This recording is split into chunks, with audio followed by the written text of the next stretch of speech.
বিসমিল্লাহির রহমানির রহিম। আসসালামু আলাইকুম প্রিয় শিক্ষার্থীবৃন্দ,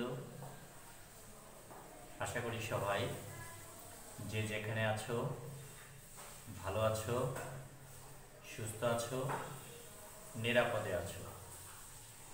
বর্তমান করোনা পরিস্থিতিতে অবশ্যই তোমরা বাসায় অবস্থান করবে এবং এই সময়গুলোতে নিজ নিজ ধর্ম পালনের চেষ্টা করবে।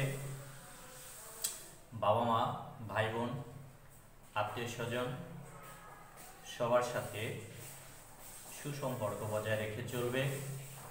সবাইকে সর্বোচ্চ সম্মান করার চেষ্টা করবে। পাশাপাশি তোমাদের প্রতি অবশ্যই অনুরোধ থাকবে সবাই সব সময় সত্য কথা বলবে, অর্থাৎ সৎ পথে চলার চেষ্টা করবে। সৃষ্টি একাডেমিক স্কুলের পক্ষ থেকে তোমাদেরকে স্বাগতম জানাচ্ছি। আমি মোহাম্মদ ইসমাইল হোসেন, সিনিয়র শিক্ষক গণিত, অর্থাৎ আমি তোমরা জানো সৃষ্টি একাডেমিক স্কুলে গণিতের শিক্ষক হিসেবে আছি।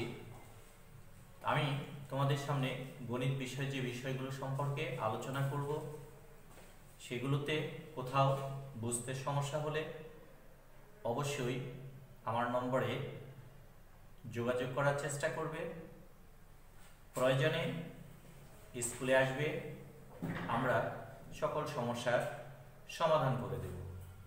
তোমরা জানো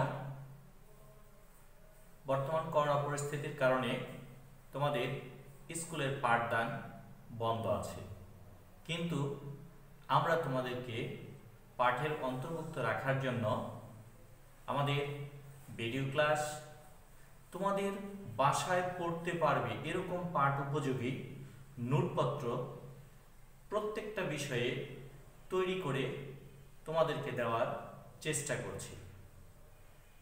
যেহেতু এই কাজের জন্য স্যারদেরকে অনেক শ্রম দিতে হচ্ছে, তোমরাও সেটাকে মূল্যায়ন করে অবশ্যই বাসাতে প্রত্যেকটা বিষয়ের হ্যান্ডনোটগুলো ভালোভাবে অধ্যয়ন করবে, পাশাপাশি আমাদের ভিডিও ক্লাসগুলো দেখার চেষ্টা করবে।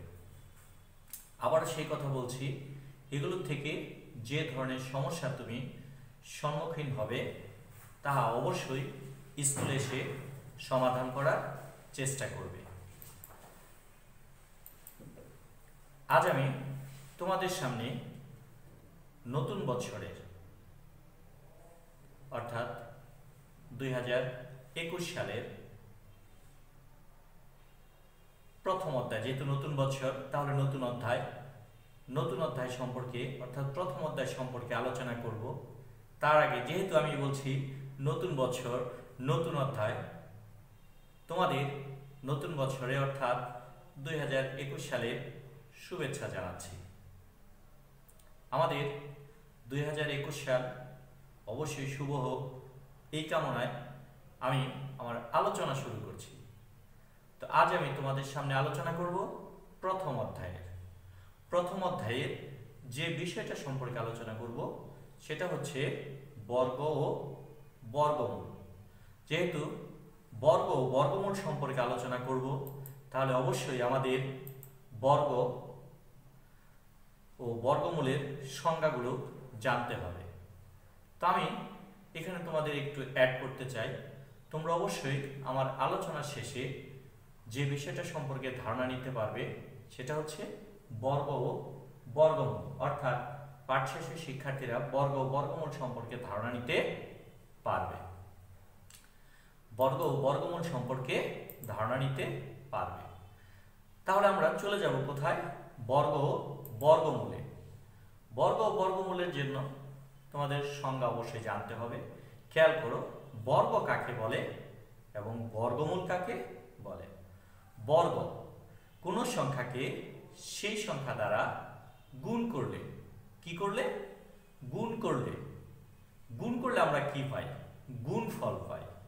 তা যে গুণফল পাওয়া যায় তা হচ্ছে ওই সংখ্যার বর্গ। কারণ বলছে কোনো সংখ্যাকে, কোনো সংখ্যা মানে যে কোনো সংখ্যা হতে পারে, সেই সংখ্যা দ্বারা, মানে তুমি যদি 2 নাও তাকে 2 দ্বারা গুণ করতে হবে, 3 নিলে 3 দ্বারা গুণ করতে হবে, 4 নিলে 4 দ্বারা, 5 নিলে 5 দ্বারা, a নিলে a দ্বারা কি করতে হবে? গুণ করতে হবে। আর গুণ করলে আমরা কি পাবো? গুণফল। গুণ করলে যে গুণফল পাওয়া যায় তাকে কি বলা হয়? ওই সংখ্যার বর্গ বলা হয়। তার মানে কি, ধরো আমরা যদি 3 কে 3 দ্বারা গুণ করি তাহলে 3 3 কত হবে? 9। 9 কে বলা হবে বর্গ। এবং সংখ্যাটিকে গুণফলের বর্গমূল। সংখ্যাটিকে দ্বারা কি বোঝাচ্ছে? ধরো বলছিলাম 3 কে 3 দ্বারা, তাহলে 3 হচ্ছে সংখ্যা, এই 3 কে বলা হবে বর্গমূল। আমরা একটা এক্সাম্পল দেখি। দেখো আমি এখানে একটা এক্সাম্পল দিয়েছি, 11 গুণ 11 সমান 121। আমরা সঙ্গে বলছিলাম কোন সংখ্যাকে সেই সংখ্যা দ্বারা, কোন সংখ্যাকে, সংখ্যাটা এখানে কত আছে? 11। সেই সংখ্যা বলতে কাকে বোঝাচ্ছে? 11 কে বোঝাচ্ছে।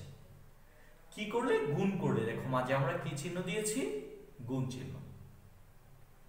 গুণফল, যেহেতু গুণফল তাহলে অবশ্যই তার আগে একটা কি চিহ্ন দিতে হবে? সমান। 11 কে 11 দ্বারা গুণ করলে কত পাওয়া যায়? 121। অর্থাৎ 11 11 হচ্ছে 121। এই যে আমরা গুণফল পেয়েছি, এই গুণফলটা বর্গ। এই যে সংখ্যাটি বলছে, সংখ্যাটি গুণফলের বর্গমূল। সংখ্যাটি বলতে কাকে বোঝাচ্ছে? এই 11 কে বোঝাচ্ছে। এই 11 হচ্ছে বর্গমূল সংখ্যা। তুমি বলতে পারো স্যার এই সংখ্যাটা তাহলে কি সংখ্যা? এটাও হচ্ছে বর্গমূল সংখ্যা। কি সংখ্যা? বর্গমূল সংখ্যা। তাহলে আমরা 11টা কি পেলাম?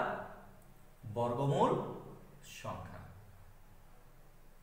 তাহলে বর্গ সংখ্যা কোনটা সেটা আমাদের একটু দেখা দরকার। দেখো এই যে 121, এই সংখ্যাটা কি সংখ্যা? বর্গ সংখ্যা। 121 সংখ্যাটা কি সংখ্যা? বর্গ সংখ্যা। আশা করি তোমরা বর্গমূল সম্পর্কে বুঝতে পেরেছো। এখন আমি তোমাদের সামনে একটি কি দেখাবো? সারণী দেখাবো, অর্থাৎ একটা চার্ট দেখাবো। এই চার্টে আমি বর্গ ও বর্গমূল দুইটা বিষয়ে উপস্থাপন করব। দেখো আমি চার্ট দিয়ে লিখেছি, চার্টের মধ্যে কোনো কিছু নেই, অর্থাৎ ব্ল্যাঙ্ক রয়ে গেছে, কিন্তু অবশ্যই কিছু আছে। সেটা হলো দেখো বর্গের বাহুর দৈর্ঘ্য মিটার। বর্গের বাহুর দৈর্ঘ্যকে কি দ্বারা প্রকাশ করব আমরা? মিটার দ্বারা। অর্থাৎ দৈর্ঘ্যের একক কি? মিটার। তুমি এখান থেকে একটা নতুন জিনিস পেয়ে গেলে, সেটা হলো দৈর্ঘ্যের একক। দৈর্ঘ্যের একক তাহলে কি? মিটার। তোমার যে কোনো ক্ষেত্রে আসতে পারে দৈর্ঘ্যের একক কি? মিটার। এটাকে যদি আমরা বর্গ করি তাহলে হবে বর্গ। বর্গের ক্ষেত্রফল। দেখো বলছে বর্গের বাহুর দৈর্ঘ্য বর্গের ক্ষেত্রফল। ক্ষেত্রফল কখন? যখন আমরা গুণ করব তখন হচ্ছে ক্ষেত্রফল। তার একক হচ্ছে মিটার স্কয়ার। অর্থাৎ মিটারের উপরে পাওয়ার কত হবে? 2। আমরা দেখি কিভাবে বর্গের বাহুর দৈর্ঘ্য পেতে পারি এবং ক্ষেত্রফল পেতে পারি। দেখো আমি একটা বাহুর দৈর্ঘ্য লিখেছি কত? 1। আমরা বলছিলাম কোন সংখ্যাকে সেই সংখ্যা দ্বারা গুণ করলে, তাহলে আমরা 1 কে কত দ্বারা গুণ করব? আরেকটা 1 দ্বারা গুণ করতে হবে। তো খেয়াল করো, যদি 1 কে আমরা 1 দ্বারা গুণ করি তাহলে কত হয়? 1ই হয়। আবার আমরা 1 কে 1 এর উপরে স্কয়ার দিয়েও লিখতে পারি। কিভাবে লিখতে পারি? একটা 1 এর উপরে পাওয়ার আছে 1, আরেকটা 1 এর উপরে পাওয়ার আছে 1। তোমরা মনে রাখবে গুণের ক্ষেত্রে পাওয়ার যোগ হয়। এটা হচ্ছে তোমাদের বীজগণিতের 4.1 এর আলোচনায় পেয়ে যাবে। আমি সেই জায়গাতে তোমাদের পাওয়ার সম্পর্কে বিশদভাবে আলোচনা করার চেষ্টা করব। তাহলে 1 এর উপরে 2 কিভাবে দিচ্ছি এটা অবশ্যই তোমরা বুঝতে পেরেছো। এটার পাওয়ার আছে 1, এটার পাওয়ার আছে 1, বাট 1 কে 1 দ্বারা গুণ করলে হয় 1, অর্থাৎ গুণফল। এর উপরে পাওয়ার যদি যোগ করি হয় 2, এজন্য আমরা 1 এর উপরে স্কয়ার আকারে লিখতে পারি। এখান থেকে যদি আমরা বলি এই সংখ্যাটাকে কি সংখ্যা বলবো? বর্গমূল সংখ্যা। তাহলে এটা হচ্ছে কি? বর্গমূল সংখ্যা। এটাও হচ্ছে বর্গমূল সংখ্যা। আর এই একটা হচ্ছে বর্গ সংখ্যা। বর্গকে বোঝানোর জন্য আমরা একের উপরে স্কয়ার আকারে দিতে পারি। আমরা আরেকটা সংখ্যা দেখি, দেখো 2। তাহলে 2 কে কত দ্বারা গুণ করতে হবে? 2 দ্বারা। 2 কে যদি 2 দ্বারা গুণ করি কত পাই? 4। 4 কে আবার আমরা কিভাবে লিখতে পারি? 2 এর উপরে পাওয়ার 2, তো 2 দুগুণে 4, 2 এর স্কয়ার। 2 কে যদি স্কয়ার করি তাহলে কত হয়ে যাবে? 4। এখানে এই 4 হচ্ছে কি সংখ্যা? বর্গ সংখ্যা। আর 2 হচ্ছে বর্গমূল সংখ্যা। যদি আমরা 3 ধরি তাহলে 3 কে কত দ্বারা গুণ করব? আরেকটা 3 দ্বারা গুণ করতে হবে। 3 কে যদি 3 দ্বারা গুণ করি তাহলে গুণফল কত পাওয়া যাবে? 3 তে রেখা 9, অর্থাৎ 3 গুণ 3।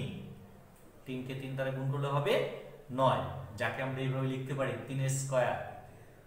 আমরা যদি আরেকটা সংখ্যা দেখি 5, তাহলে কত হবে? 5 গুণ 5, 5 5 25। 25 কে আমরা কিভাবে লিখতে পারি? 5 এর স্কয়ার। যদি আমরা 7 লিখি, 7 কে কত দ্বারা গুণ করব? 7 দ্বারা। 7 গুণ 7, 7 7টা কত হয়ে যাবে? 49। 49 কে আমরা লিখতে পারি 7 আকারে। দেখো আমি সবগুলোই লিখেছি সংখ্যা। তোমার এখানে প্রশ্ন থাকতে পারে, স্যার সবই কি খালি সংখ্যা দ্বারাই গুণ করা যাবে? সংখ্যার কি বর্গমূল বর্গ নির্ণয় করা যাবে? না, আমরা এখানে অক্ষর দ্বারা করতে পারবো। যেমন এ দ্বারা বলতে পারবো A B C D X Y Z P Q R, যে কোনো অক্ষর দ্বারা করতে পারবো। যদি আমরা এ বলি তাহলে এ কে কি দ্বারা গুণ করতে হবে? এ দ্বারা। বি বললে বি কে বি দ্বারা। দেখি আমরা একটা, দেখো আমরা এ বর্গের বাহুর দৈর্ঘ্য নিচ্ছি এ, তাহলে বর্গের ক্ষেত্রফলটা কত হবে? এ গুণ এ এ স্কয়ার।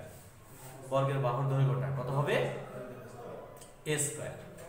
তাহলে এখান থেকে আমরা কি পাইলাম?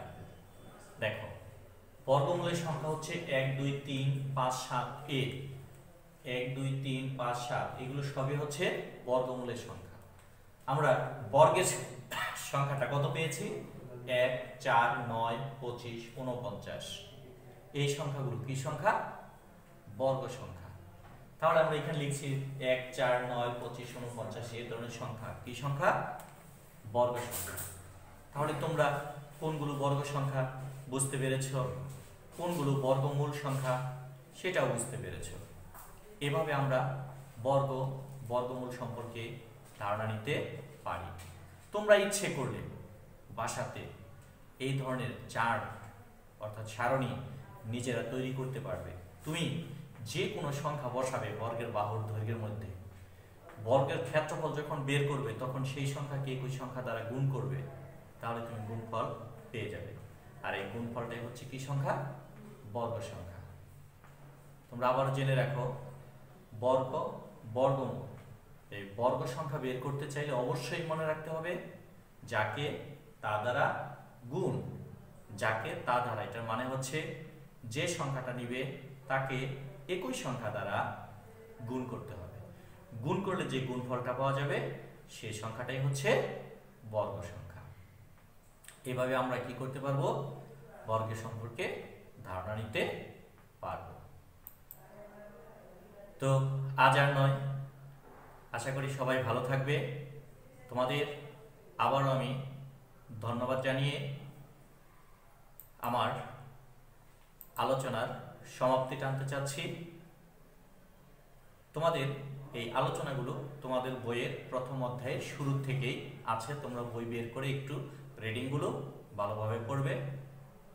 ধন্যবাদ সবাইকে। সবাই ভালো থেকো। আসসালামু আলাইকুম।